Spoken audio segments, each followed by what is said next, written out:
به نقل از روزنامه اردنی از یکی از علمای اردن نقل میکنه سبب اصلی زلزله ترکیه، زلزله‌ای که نزدیک 30-40 هزار نفر کشته شد، سبب این زلزله این که در یکی از روزها در کنار ساحل دریای مدیترانه، در کنار ساحل مدیترانه 3000 نظامی اسرائیلی، آمریکایی، ترکی، عالی رتبه در ارتش ترکیه و اسرائیل، نظامیان عالی رتبه شرکت کرده بودند در یک مجلس رقص و پایکوبی و عیاشی و خمر و معصیت خدا.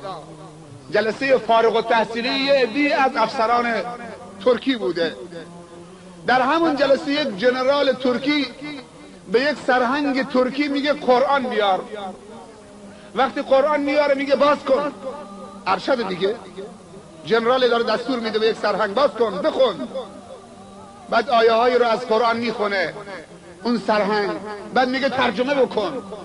میگه من ترجمه بلد نیستم، عصبانی میشه، قرآن رو از دست اون سرهنگ میگیره و تکه تکه میکنه و بعد پرت میکنه هر تکی زیر پای رقاصی که داره میرقصه. بعد اون سرهنگ میگه، سرهنگ مسلمان بوده اما نمیفهمیدن، میگه یه واشکی خودمو از اون صحنه بیرون کردم، رفتم بیرون.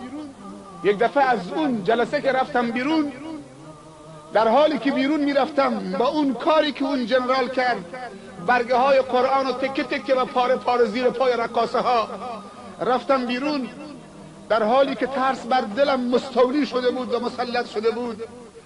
از در که رفتم بیرون دیدم که نور قرمز رنگی یا سرخی عجیبی از دریا بلند شد. دریا سرخ شد یا باز شد، یک نور سرخ رنگ غلیظی از دریا بیرون آمد. به مجردی که این نور سرخ غلیظ و وحشتناک از دریا بالا آمد، دیدم که زمین زیر پام داره میلرزه. زلزله هم همزمان با اون نور رشته شروع شد. همونجا خاتمه چه شد؟ 3000 نفر بودن، یک نفر فقط نجات پیدا کرد، اونم همون سرهنگه، اما به خاطر امنیت جانش اسمش فاش نشده، خودشو معرفی نکرده، اما این قصه رو مطرح کرده. الان اونهایی که بعد از زلزله و تمام شدن زلزله از آمریکا آمدن، از اسرائیل آمدن، از ترکیه، دارن دنبال جسد اون 3000 نفر میگردن، هنوز یک نفر رو پیدا نکردن. نه اون پایگاه نظامی وجود داره، نه اون 3000 نفر معلوم نیست که کجا هستن. اصلا زمین باز شده رفتن داخل. سبحان الله. خسف شده. یکی از بلاهای خداوندی خسفه، یکی صاعقه است،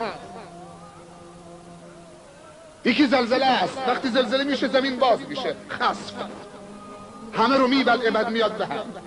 کجا دنبالش میگردی؟ در رهگذر بلا نشینی گویی که رضای حق چنین است. در رهگذر بلا نشینی گویی که رضای حق چنین است. رضای حق چنین است، رضای حق اینجاست. راه برو بی راه مرو.